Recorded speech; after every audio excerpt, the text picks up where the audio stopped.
అందరికీ నమస్కారం. భక్తి తత్పరులకు, ధర్మ పరిరక్షకులకు స్వాగతం. మనతో పాటుగా ప్రముఖ ఆధ్యాత్మికవేత్త, జ్యోతిష్య విశారద డాక్టర్ కె వేణుగోపాల్ గారు ఉన్నారు. వారితో మాట్లాడదాం. నమస్కారం గురుగారు. నమస్తే. గురుగారు, మనకి గురు పౌర్ణమి రాబోతుంది. అయితే గురు పౌర్ణమి విశిష్టత ఏంటి? అసలు గురు పౌర్ణమి రోజు ఏం చేసుకుంటే బాగుంటుంది?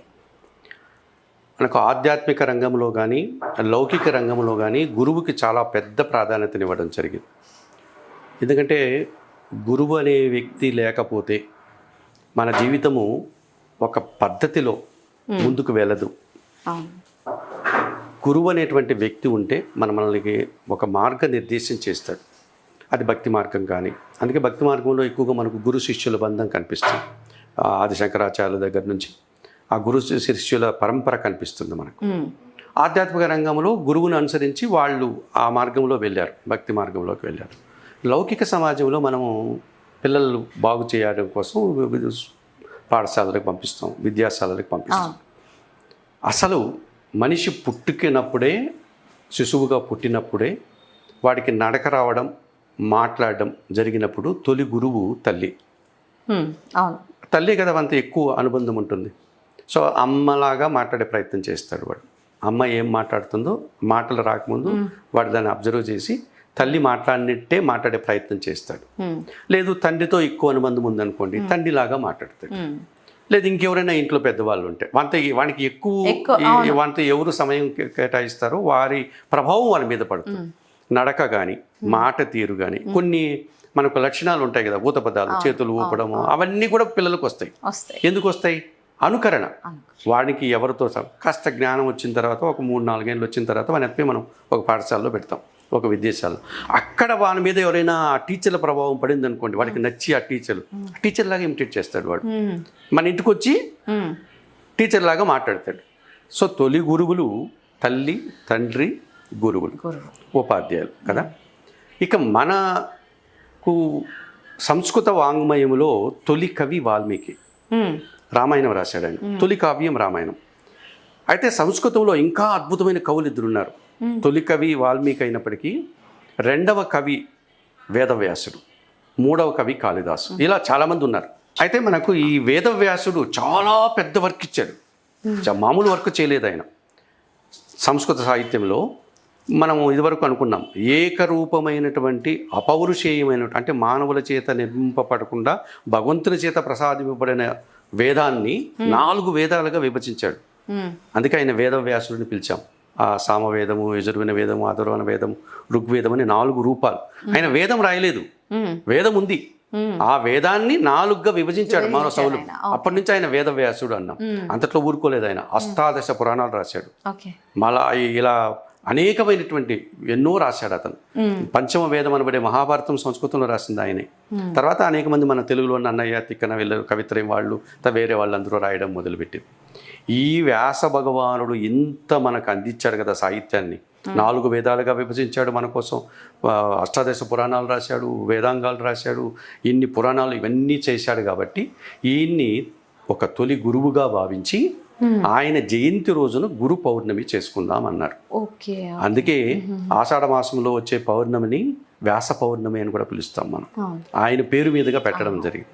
సో మనకు అది ఈ నెల 29వ తారీఖు, జూలై నెల 29వ తారీఖు బుధవారం రోజున మనకు పౌర్ణమి వచ్చింది. అయితే పౌర్ణమి గడియలు మనకు 28వ తారీఖు మంగళవారం సాయంత్రమే ప్రారంభమవుతుంది. 6:30కి ప్రారంభమవుతుంది రాత్రి. తెల్లవారితో ఆ రోజు బుధవారం సాయంత్రం వరకు ఉంటుంది. 2 రోజులు వచ్చింది, రాత్రి వచ్చింది ముందు. కాబట్టి రాత్రి కంటే పౌర్ణమి రాత్రి అంటే మనం రాత్రి తీసుకునే వాళ్ళం. పౌర్ణమి కదా, మన పగులంతా కూడా ఉంది కనుక గురు పౌర్ణమిని మనం 29వ తారీఖు బుధవారం రోజు నిర్ణయించుకున్నాం. ఈ సంవత్సరం 2026లో మనము ఈ మాసంలో జూలై మాసం 29వ తారీఖున ఈ గురువులందరినీ ఆరాధించవచ్చు. వ్యాస భగవాన్ని దండం పెట్టుకొని, తొలి గురువు కాబట్టి, ఆయన జయంతి కాబట్టి మనకు అనేక మంది గురువులు ఉన్నారు. మన హైందవ సంస్కృతిలో మీకు ఇప్పుడు లేదనుకోండి, మనకు పురాతన కాలంలో వైష్ణవము, శైవం అనేటువంటి భేదం ఉండేది హైందవంలోనే. అంటే శివుడే ప్రధానమైన దైవంగా, విష్ణువే ప్రధానమైన దైవంగా భావించేటువంటి రోజు. గురు పౌర్ణమి రోజు దత్తాత్రేయ స్వామిని కూడా పూజిస్తూ, ఆయన గురువే. వీటిలో మీకు సాక్షాత్తు పరమశివుడే గురు రూపము దాల్చినటువంటి ఆది గురువు దక్షిణామూర్తి. అవును. అలాగే సాక్షాత్తు మహావిష్ణువే గురు రూపము దాల్చినటువంటి ఆది గురువు హయగ్రీవ స్వామి. మీకు అశ్వరూపంలో ఉంటాడు స్వామి. అవును. వీళ్ళు ఆది గురువులు గురు పరంపరలో. ఆ తర్వాత మీరు చెప్పినటువంటి బ్రహ్మ విష్ణు మహేశ్వరుల రూపం దత్తాత్రేయులు వారు. ఇలా అనేక రూపాలు ఆది శంకరాచార్యులు, ఎంతో మంది మన గురువులు. ఒక్కొక్క మతంలో ఒక్కొక్కరు ఉన్నారు. గురునానక్ ఉంటారు, ఇక్కడ సిద్ధి సాయినాథుడు ఉంటాడు, రాఘవేంద్ర స్వామి ఉంటారు, మనకు పోతులూరు వీరబ్రహ్మేంద్ర స్వామి ఉంటారు. వీళ్ళందరూ ఉంటారు. వీళ్ళకి అసలు లౌకిక సమాజంలో పుట్టి మంచి పనులు చేసి మనకు హితబోధ వేమన ఆయన కూడా గురువే. అనేక విషయాలు మనకు చెప్పాడు ఆయన. మంచి చెప్పిన ప్రతి వ్యక్తి గురువే. మంచి చెప్పడమే కాదు, మంచి వైపు మనం నడిపించిన వాడంతా గురువే. అలా భావించినప్పుడు తల్లే తొలి గురువు కదా మనకు, తండ్రే తర్వాత గురువు కదా మనకు. మనకు విద్యాబుద్ధులు నేర్పినటువంటి ప్రతి టీచరు గురువే కదా. అక్కడ మనకు పనిచేసినట్టు ఉపాధ్యాయులు అందరూ గురువులే కదా. సో ఈరోజు వీళ్ళందరినీ మనము ఆరాధించుకోవచ్చు. వారందరికీ సరే, మనం ఎప్పుడో చిన్నప్పుడు చదువుకున్నాం, ఎవరో ఒక గురువు మనకి ఎక్కడో చోట నచ్చి ఉంటారు కదా. నీ నచ్చిన గురువు దగ్గరికన్నా వెళ్ళి, అయ్యా నేను నీ శిష్యుని పలాని సంవత్సరంలో నీ దగ్గర పలాని పాఠశాలలో ఈ తరగతిలో చదువుకున్నానని ఆ రోజు పలికించినా అది గురు పూజ. మీరు వ్యాసుని తలుచుకొని దండం పెట్టుకున్నా గురు పూజే. ఆ రోజులు పోయినాయి. ఒకప్పుడు నిజంగానే మీరు చెప్పినట్టుగా పాత అంటే మన గురువుల దగ్గరికి వెళ్ళి, గురుగారు మీ దగ్గరే మేము స్టూడెంట్, ఈ మధ్యకాలంలో చాలా తగ్గిపోయింది గురుగారు ఇది చేయడం. అదేమ్మా, మనకి ఏమవుతుందంటే మనం చాలా శక్తివంతులం, అతీతులం అన్న అహంకారంతో నిజాన్ని గ్రహించలేకపోతున్నాం. మన ఎదుగుదల అక్కడ ఆగిపోతుంది. నేను బలవంతుణ్ణి, శక్తివంతుణ్ణి, అద్దం ముందు నిలుకొని నేను గొప్పవాణ్ణి, అందగాన్ని అనుకుంటే నీ అభివృద్ధి ఆగిపోయింది, నీ ప్రోగ్రెస్ లేదు అక్కడ. మనం ఎక్కడి నుంచి వచ్చామో, మన మూలాలు ఏంటి, ఆ మూలాలని మర్చిపోతున్నాం కదా. మనము గ్రామీణ ప్రాంతాన్ని మర్చిపోతున్నాం, మన పూర్వీకుల్ని మర్చిపోతున్నాం, తాత ముత్తాతల్ని, మన వంశాలను మర్చిపోతున్నాం, మన పితృదేవతల్ని మర్చిపోతున్నాం, మన రైతుల్ని మర్చిపోతున్నాం, మన మూలాలను మనం మర్చిపోతున్నాం, మన విద్యాబుద్ధులు నేర్పిన గురువుల్ని, తల్లిదండ్రుల్ని మర్చిపోతున్నాం, దేశాన్నే మర్చిపోతున్నాం కదా మనము. సో ఈ రకంగా మనము ఒక రకమైనటువంటి వ్యాపార ధోరణితో, ఒక రకమైనటువంటి ఆర్టిఫిషియల్గా తయారు కావడం వల్ల మనలో ఉన్నటువంటి కొన్ని మంచి లక్షణాలు అన్నీ కూడా నాశనం అయిపోతున్నాయి, అంతరించిపోతున్నాయి. కొన్ని జంతువులు అంటున్నామే, అలా మనలో ఉండే మంచి గుణాలు అంతరించిపోతున్నాయి. సరే, అటువంటి వ్యక్తులు మనం ఏం చేయగలగలేం. రోజు మాత్రమే గురువుని ఆరాధించాలా అంటే ప్రతిరోజు ఎప్పుడు గురువు కదా.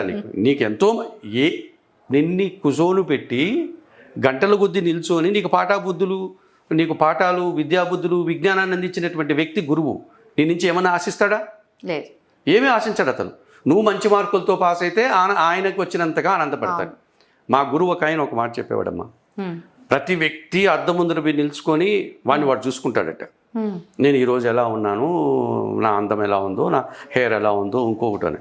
నిజమైన ఉపాధ్యాయుడు, నిజమైన గురువు పిల్లల మొహాల్లో వచ్చి చూస్తాడట. నా ప్రతిబింబం ఏమన్నా కనిపిస్తుందా, వీళ్ళలో ఎవడన్నా ఏఎస్ అవుతాడా, వీళ్ళలో ఎవడన్నా డాక్టర్ అవుతాడా, వీడు సమాజానికి ఉపయోగపడతాడా, వీళ్ళు ఒక మంచి స్పోర్ట్స్ మ్యాన్ ఉంటాడా అని ఆయన ఉనికిని వెతుక్కుంటాడట. నిజంగా అద్భుతమైన మాట ఇది. అంతే కదమ్మా. ఇది అంత గొప్ప వాళ్ళ గురువులు. వాళ్ళు ఏమీ ఆశించిన వాళ్ళు నిల్చొని మనకు పాఠాలు చెప్పి, ఇళ్ళకి తీసుకెళ్ళి కూర్చొని పెట్టి నేర్పించి, ఎక్స్ట్రా సమయం పనిచేసి మీరు బాగుపడితే చాలా.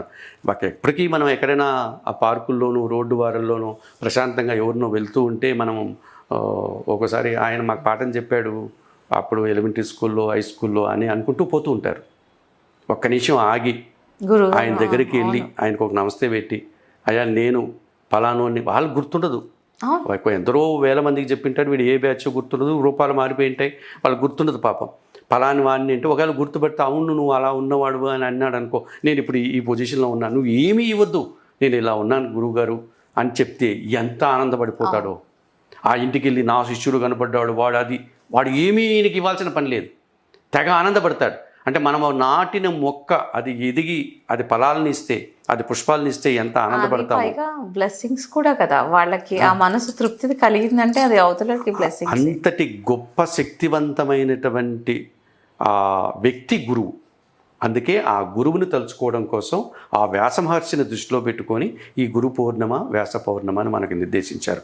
ఈరోజు మీరు అన్నట్టుగా ఏ గురువుని ఆరాధించినా, దత్తాత్రేయ స్వామి వారి గురు చరిత్ర చదివిన, వ్యాస భగవాన్ని ఆరాధించిన, లేకపోతే దక్షిణామూర్తి శ్లోకాలు చదువుకున్న, ఆ హయగ్రీవ స్వామి స్తోత్రాలు చదువుకున్నా, మీకు నచ్చిన గురువుల పేర్లు చదువుకున్నా, మీ ఎవ్వరూ దొరకలేదమ్మా. కన్న తల్లి ఉంటే ఆవిడ పాదాలకు నమస్కరించి తొలి గురువు ఆవిడకి ఏం కావాలో అడిగి, ఏం మందులు కావాలో, ఏమి పండ్లు కావాలో, నీకు ఏం కావాలో చెప్పమ్మా, ఈరోజు నువ్వు కూర్చో, నీకు నేను చేసి పెడతా అని వాడు చేసి ఆవిడ పాదసేవ చేసిన ఆ గురు పరంపర, ఆ గురు శక్తి వాడికి అపారమైనటువంటి ఆశీస్సులు అందుకోగలుగుతాడు. కనుక ఈ గురు పౌర్ణమి రోజు గురుదేవుల్ని పూజించండి అవకాశం ఉన్నవారు, లేకపోతే మీ గురువుల దగ్గరికి వెళ్ళండి విద్యాబుద్ధులు నేర్పిన వారికి, అది లేకపోతే మీ కన్నతల్లి తొలి గురువు ఆవిడ పాదాలకు నమస్కరించండి, ఆవిడకి పాదసేవ చేయండి. ఒక్కసారి ఈ గురువు ఎంత గొప్పవాడో మీరు ఆలోచించుకొని మననం చేసుకోండి, మీ బిడ్డలకి చెప్పండి. ఇప్పుడు ఆ గురువు ఎంత గొప్పవాడరా, ఆయన గౌరవించడం నేర్చుకో అనేటువంటి మన సాంప్రదాయాన్ని కొనసాగిస్తే గురు పౌర్ణమి రోజు అంతకు మించి మరొకటి ఉండదు. అది ఎంతో ఆరోగ్యాన్ని, ఐశ్వర్యాన్ని మనకు ప్రసాదిస్తుంది. నిజమే గురుగారు. అంటే విశిష్టతతో పాటు చాలా చక్కటి విషయాలు చెప్పారు. ధన్యవాదాలు గురుగారు.